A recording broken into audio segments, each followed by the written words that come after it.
Hi hello ನಮಸ್ಕಾರ ನಮಸ್ಕಾರ ನಮಸ್ಕಾರ. ನಾನು ಚಿದಾನಂದ ಕುಲಕರ್ಣಿ ರಂಗಭೂಮಿ ಕಲಾವಿದ.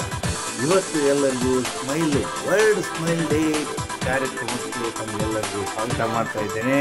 ಇವತ್ತು ಜಗತ್ತಿನಾದ್ಯಂತ ಸ್ಮೈಲ್ ಮಾಡ್ತಾ ಇರಿ, ನಗ್ನಗ್ತಾ ಇರಿ, ಖುಷಿಯಾಗಿರಿ ಅಂತಂದು ಹೇಳ್ತಾ, ಹೇಗೆಲ್ಲ ನಾವು ಸ್ಮೈಲ್ ಮಾಡ್ಬೋದು?